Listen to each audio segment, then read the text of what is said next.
Oh, hey there. Come on in. We're just about to start. Welcome to My Wife the Dietitian, a fun weekly podcast about nutrition and healthy lifestyle.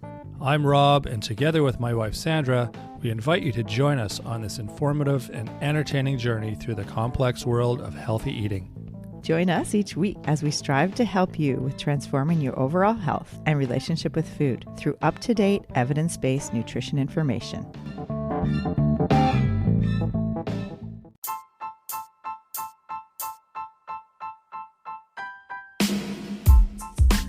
Today, we discuss the health risks involved working the night shift. On this episode, we cover why night shift can affect your health and some key strategies to help. Plus, we get a surprise pop-in by our good friend Jacob, who's a firefighter. He often works night shift and shares his wisdom from years of experience. I find for myself, working nights, it's finding some kind of a rhythm. That's the key, is because when you work shift work and night shifts and day shifts and what have you, you lose your rhythm. And so my goal is to try my best to get back on rhythm. Stay with us to learn more. Episode 62, Shift Work, Sleep, Nutrition, and Health. I think sleep and shift work are kind of, that's a bit of an oxymoron. Do you think shift workers get a lot of sleep? Probably not when they're supposed to, right? Yeah, I know. Humans aren't nocturnal mammals, and it affects a lot of our health. Well, I'm sure we're not meant to be up all night and sleep all day. That's vampires. Yeah. Right? Exactly. And bats and things like that. Well, that's right. They're nocturnal. I know some people... No offense if you're a shift worker. We're not calling you a vampire, but we're not built for that, I don't think. Our bodies aren't meant to do that. I know that lots of people like shift work because there's, it's just their own space and it's not a hustle bustle of, when all the admin people are around and the day. I'm sure there's perks. Definitely. Yeah. But there's a good article in The Guardian. It's killing us all slowly, how the night shift is taking a toll on U.S. workers. Oh, yes. And, U.S. is the most overworked developed nation in the world. And that's from 2023. And 6% of all workers work the night shift. And that's 9 million Americans. 6%. Okay. And, that has a profound effect on health, and it can increase risk of cardiovascular disease, thyroid irregularities, GI problems, and potentially GI conditions and cancer. Oh, wow. Are we going to get into how that happens a little bit on today's episode? Yeah, that would be. Yeah, I'd be curious to hear, because I don't think a lot of people realize that that's happening. Yeah, that it's almost like you should get danger pay for right. working shift work. You're putting that out there now. People will be demanding and they're talking to their union reps and going, I want danger pay if I got to be here after midnight. Yeah, well, it's people at most risk are, if they've been doing it for long term, like over 10 years, working at least 3 hours between midnight and 5 a.m. And part of it is, as we said in the title, it's the sleep, it's the diet, it's just your overall chronobiology, it's called, or because the circadian rhythms are all messed up. Yeah, for sure. I think people do get into their own schedule and their own habits. But I think we're going to focus mostly on the eating part of things and how nutrition can impact your health if you are eating during your shift, a night shift. Yeah, well, you got to eat. I'm sure that's a big part of it, right? And it's what you're eating and time of day and all that. Yeah. I'm curious to hear. Well, I think a lot of people feel, they need to keep their energy up, or they feel like they're really hungry, or they're just bored because there's not a lot going on. So what do is you reach for food. And a lot of times it's the, ultra processed or the sugary sweet or the, foods that aren't great for us. Yeah. Or the foods that your coworkers brought in on the way to work, which is usually a box of donuts. Yeah. Yeah. And a coffee to keep you awake. Exactly. Yeah, that's right. And that all can really impact your digestion and eating at night confuses the gut and the liver, the kidneys, the overall digestive system, because we're not supposed to be digesting at night. So we're supposed to be sleeping and not eating. So that's, I think, a new, with our industrialized world and all these people working at night, and the fact that more and more industries and occupations are operating around the clock 24/7, these numbers are going to only increase. Oh, for sure.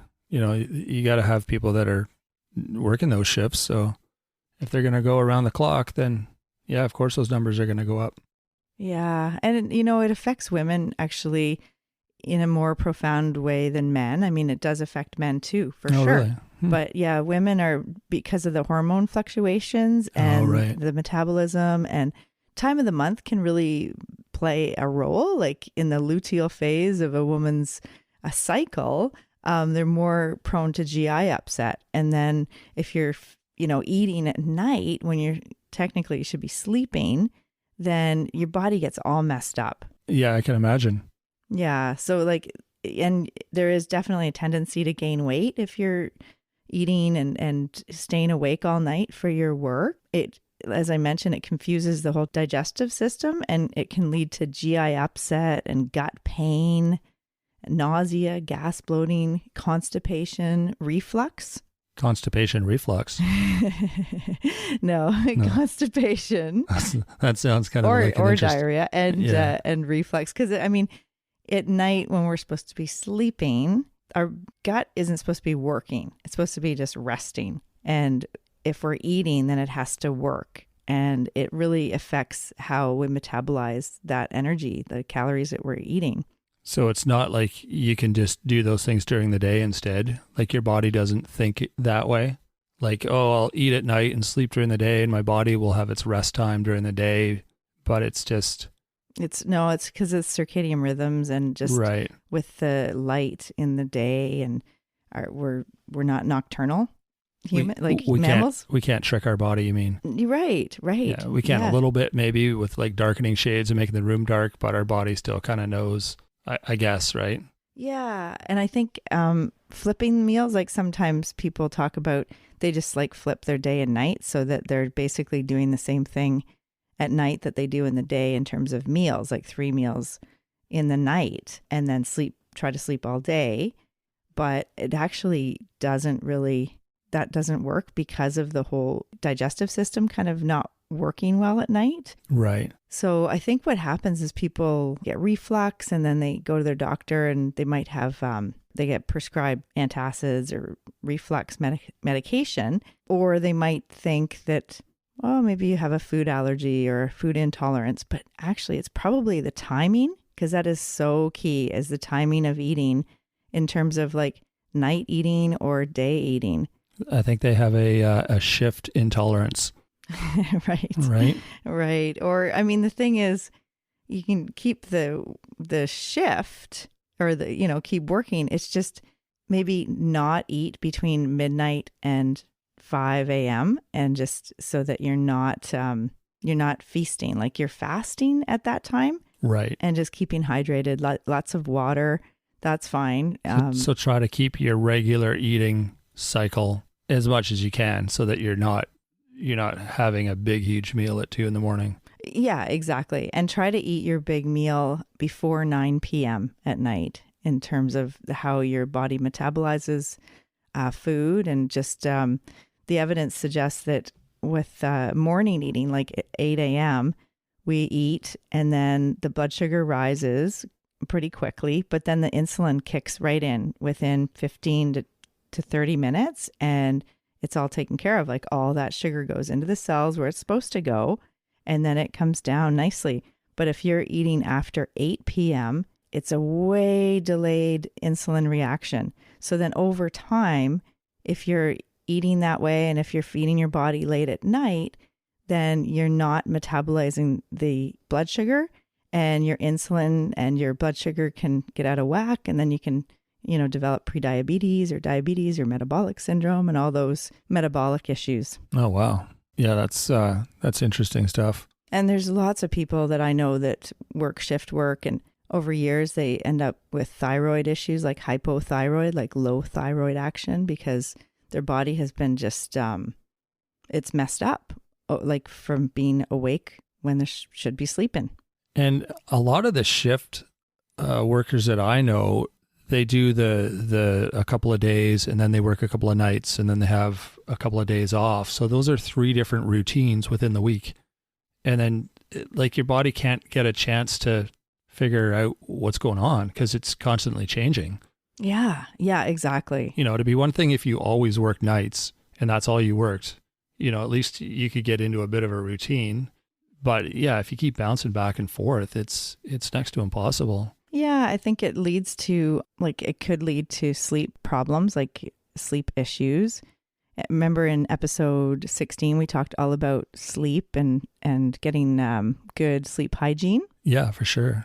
Well, with the chronic kind of problems with sleep, you know, we talked about sleep helps with the brain's house cleaning and memory consolidation. Right.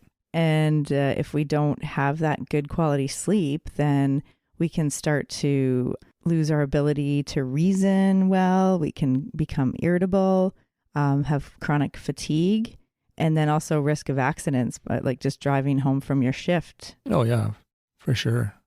Yeah, I worked a job one time. I think that it wasn't night, but I worked from like 8 till 2 in the morning, and it was weird. I mean, it definitely messes with you, like, because you get home at 2 in the morning and you don't just jump into bed. I mean, you're awake.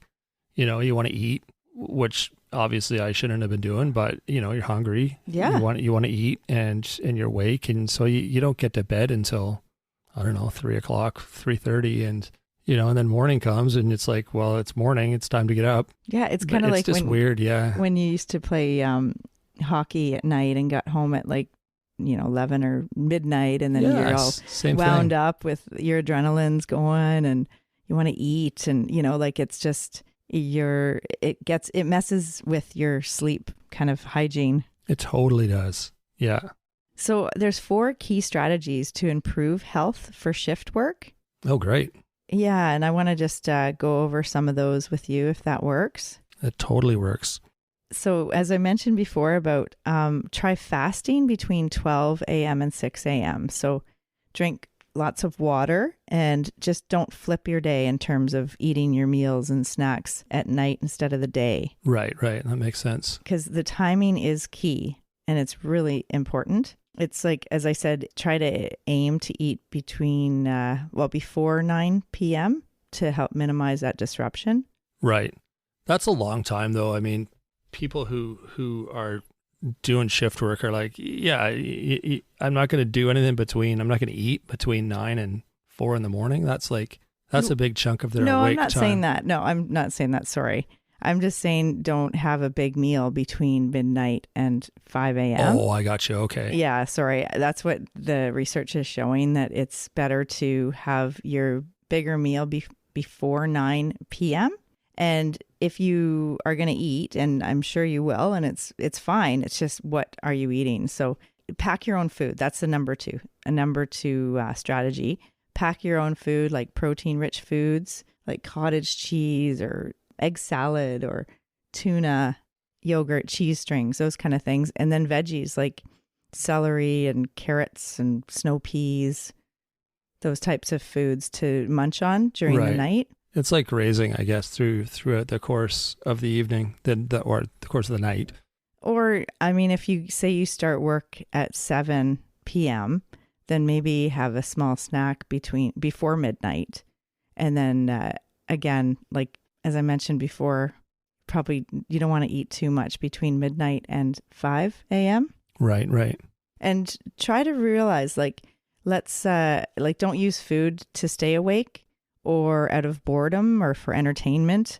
You know, I think that's where it's easy to get into the slippery slope of, you know, especially if you're, you know, there's an emergency situation and you get your adrenaline's all pumping up in the middle of the night and you deal with that. And then you feel like you need to eat because you're just, you know, you've used a lot of your energy. Yeah. And maybe this is one of the things on the list, but do we need to question why we're eating? Yeah, exactly. Okay. Yeah, that actually number 2 is try not to use food to stay awake, but that would be a good thing to add to that is question why you're eating. Well, I'm sure like there's some long, slow nights when there's nothing to do, right? Depending on what your job is. But like if you're in a hospital, perhaps, sometimes it's slow. There's nothing going on and you're just sitting around. And what do you do when you're sitting around? You eat. Mm-hmm. And it's not because you're hungry. It's boredom. It's just entertaining with your friends or whatever that are at work there, your coworkers. And yeah, you sit around and you eat Or it's a way to stay awake or yeah. it's just there's food around and usually what's around like vending machines or packaged foods, right? So it's not generally, good healthy food that's available. That's why I suggest, pack your own. Yeah, for sure. And limit the overly processed sweet and fatty foods because those are really hard to digest in the middle of the night too. I mean, as I mentioned, it's your gut your gut wants to sleep. So to have to digest food in the middle of the night is, especially if it's fatty or simple sugary, like the donuts or Danishes, that kind of thing is not too great. Okay, good advice. And then the last one, number 4, is the sleep hygiene. And it's going back to episode 16, all about trying to get in a good routine for sleep hygiene. So, turning off the blue light, making sure you're not looking at your phone or have blue light right before you fall asleep. Where, if it's at home when you get home or whenever, maybe read a physical book before you sleep. Definitely try to have those blackout curtains or a dark room. So the darker, the better, because that helps your body and your brain know that it's time to sleep. And maybe even wearing like an eye mask will help with the blackout, darkening your world. That's right. And earplugs, that also helps to reduce the stimulation of the outside world, especially if there's, your family's clomping around the house when you're trying to sleep in the day. Or white noise helps maybe for some people. And also keeping the room cool just to keep it a lower temperature for your body to be able to sleep. Yeah, for sure. It's okay to nap during the day, like before your shift, for instance, 30 minutes or less is a good idea to have a little nap so that you have a little bit of more energy and you've had some restful sleep. And also, meditation and, winding down to help with your, just the stress and the feeling like you're on all the time. So that would be a good thing to do, to take a break or to help, just clear your brain, reset the brain a little bit. Yeah, for sure. The U.S. is the most overworked developed nation in the world, as I mentioned. And for many people, working more means more stress. And that may equate to a reduced quality of life, a less balanced life, less time for family and hobbies and other activities. And stress is a leading cause of health problems, mental and physical. So, it all goes together. And if shift work is part of the equation for your family or for yourself, then maybe just, looking at how you can best take some of these strategies to help improve your health. Yeah. Yeah. So not eating a lot at night, especially, between 12 and 6. And don't flip your day around with eating meals, during the night, like big meals. And number 2 is pack your own food. So bring the protein-rich foods that I mentioned or veggies and limit the overly processed, sweet and salty and fatty foods. And then number 3, don't use food to stay awake and question yourself, as Rob says, the why. Why are you eating? Is it out of boredom? Is it just a hobby? Just trying to stay awake? Right. You feel like you need the energy. And do you? Maybe you need to drink water. Maybe you need to just get outside and go for a walk around the parking lot and come back to get some fresh air. Great idea. That would be another really good way to do it. And or a little mini meditation break. And then the last one, sleep hygiene. So try to darken the room when you're about to sleep and put the eye mask on, earplugs, a cooler room. and turn off that blue light. Yeah, for sure. Those are great strategies. Great. So have we got anything else you want to talk about? No, I think that's about it. There's so many people in our lives that do shift work and night shift, and it is over time it can be quite risky business almost. It can eat away at you, and you probably don't realize that it's happening. So yeah, it's good to be aware of what you're potentially doing and use these strategies to prevent that.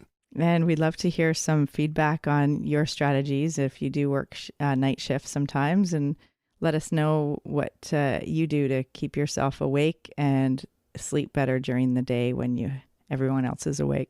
Yeah, for sure. That's good advice. Are you expecting anyone? No, not that I'm aware of. I wonder who that is. Oh, hey, it's our friend Jacob. That's convenient. Hey, Jacob. Thanks for stopping by.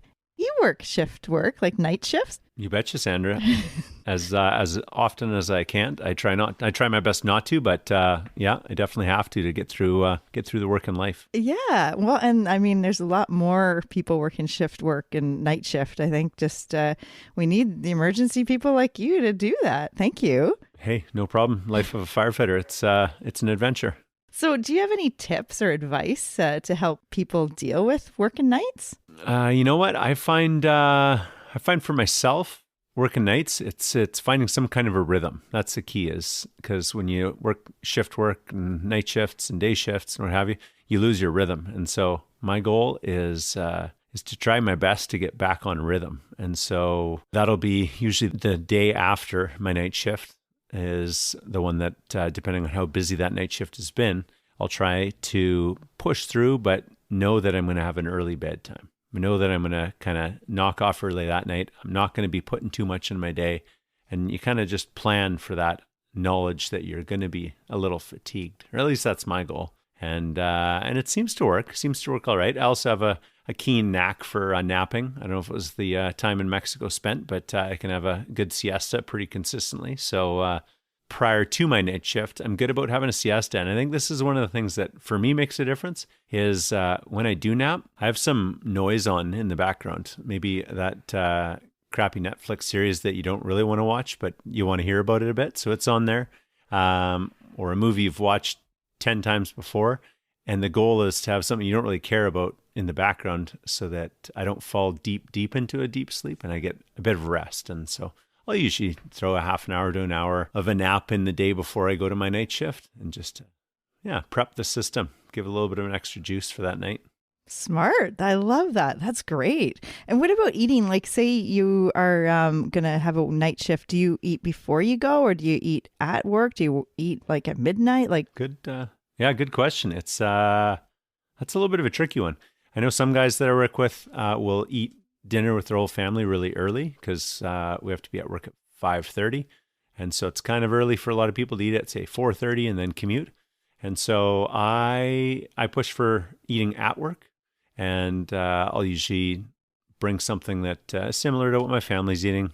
We eat pretty healthy, good clean fare, and then I'll make sure I bring along a snack for that later in the evening because you're kind of going pretty hard. And 10:30, I'll try and have just something light and easy. It's really easy to have the crappy food and all that stuff, the snacks, but my goal is to try and get I bring along some veggies or something that I want, cucumbers or peppers or something that gives you a little extra kick, a little bit extra boost of vitamin C and goodness to help your body through the process. Yeah. That's what I find works so far. Still a work in progress though. Absolutely. No, that sounds like really good ideas, and it sounds like it's working for you. I think you're aging backwards. Working on it, trying. It's been a couple of years, but we haven't seen you for a while with the pandemic and everything. And yeah, you haven't aged a day, Jacob. Just trying to keep up with you guys. Yeah, eternally young. Oh.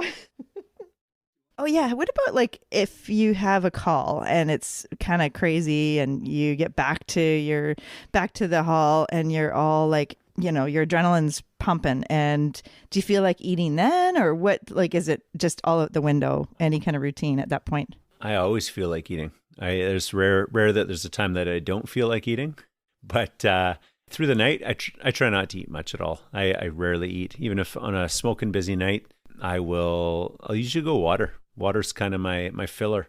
I also at the hall try and make sure that I have fruit and or veggies tucked in a drawer in a fridge in a cooler kit or whatever, just so that if I do feel that urge or do need something, then I've got something that's easily digestible for me and not a big heavy kind of lump of something. But water's a big one for me. I do lots of water in the evening when I first get to work, and then if we are out consistently through the night, I'll usually make sure I drink some water just to keep the body hydrated. And then in the morning, my start of the day is I'm an Adam's peanut butter guy, and or at least our family is. And so I have the jars, empty jars, and that's my go-to kind of smoothie cup, water cup, whatever else. So I'll start the morning off with a full kind of jar of water, and I find it boosts the system. And there's a few guys that do the intermittent fasting, where they do the kind of dinner and then they don't eat again until lunch the next day.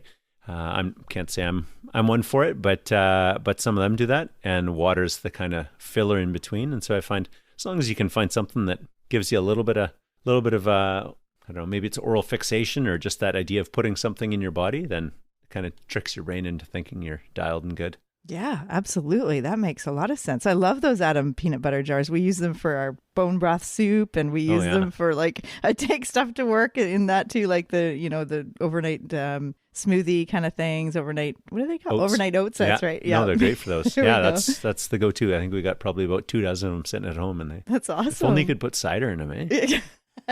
That's right. Guess you can't drink that at night. No, not at work. That's for sure. No, that's awesome. Wow, smart. That's it's funny. I'm wondering, did you notice on the board right in the middle, hydrate? That's like a lot of people do the fasting from like midnight to 6 and basically just drink water. And you've just reinforced everything we said in earlier before you arrived. So that's actually what a awesome. deal. Years of wisdom kicking in. Right. Yeah, that's right. I'm so glad, because actually it's funny. We should go on the road and go to other fire halls and stuff. I mean, you should you know what you're talking about. This is great. I'm learning more and more every day. That's for sure. That's right. No, that's awesome. Wow. I think this is going to serve you well in terms of your routines and just for health and your sleep. And well, exercise was one thing too. So some people, they do a night shift and then they're off at 7 a.m. and then they go work out and then go to bed. And I don't think that's from what I've seen in the research, it looks like that's not great for your body. It's probably better to exercise sometime during the day before your night shift. What have you found? Yeah. I find I try and get some form of exercise in, just the way that you said it there. I think if I get off a night shift, I try, and if I did a big workout, then I feel like I'd be tired for the rest of the day, especially for that next night shift that's lined up. But that could be a pro and a con. Maybe I go and do that workout, and then it helps me get that midday nap in with the background noise going on. But if it's my last night shift and I'm going back to work the next day, then I find I want to kind of just make that day not too full and do some exercise, move the body a bit. But I don't like to go to sleep right after that night shift, because then I feel like it throws me off for the rest of my days off. I like to push on through, and if it's been a really, really busy night or a crazy night, yeah, I'll nap, but I'm thrown off. It takes me that much longer to recover, I think, if I sleep right when I get in. Absolutely. Yeah, that makes sense. Oh, good. Wow. Well, thank you so much. It was perfect timing that you stopped by today, because this was a topic. And sun shining. You guys are here. How could I not? Got to do a pit stop in to say hey. That's awesome. Well, thank you so much for joining us today. Thanks for having me. All right. Well, that was convenient. Yes, it was great to get some real world experience and input. Yeah, totally. Maybe we should talk a little bit about what we're going to be doing on Wednesday, because it's a little bit different than what we've normally been doing for our nutrition nuggets. Good idea. As we use meditation and napping and other strategies to help with getting some rest and resetting our brain, on Wednesday for our nutrition nuggets, we're going to do a little meditation practice. So as meditation helps center the mind and body and gives your brain a rest, I will lead you through a short conscious meditation. So it's like a visualization body scan with relaxing music. And this can be used as a break on your shift or in a hectic day, or can be used just before falling asleep at night. Just don't listen while you're driving or doing other activities where you need to be alert. Yeah. And I think what we'll do, just so it's easier for you to just kind of use it as a meditation, is there won't be like the regular introduction we normally have and the bit at the end, because you'll be off in la la land and then Rob's voice will come booming in to tell you to watch our YouTube channel or whatever. So we're not going to have that stuff. It'll just be something that you can use, you can go to, and it'll just be quiet. And Sandra's quiet voice lulling you into a meditative state. So, yeah, I hope that's something you guys can all use and enjoy. And we actually recorded a few weeks ago, and I've been using it a lot most days. Just Sandra puts herself to sleep for a little bit of a break. It's awesome. Yeah. Yeah. It's really effective. And she does have a pretty soothing voice. So I hope you guys find that effective. Thanks, Rob. Oh, you're welcome. Yeah. So that's it for today. We appreciate you guys listening, and hopefully you get some benefit from the strategies we suggested today, especially if you're a shift worker.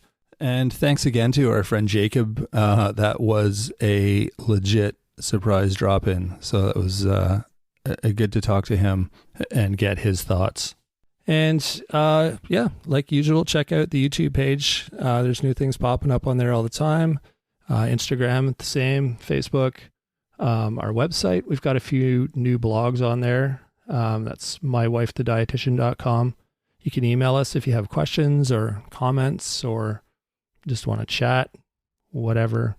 mywifetherd@gmail.com. That's our email.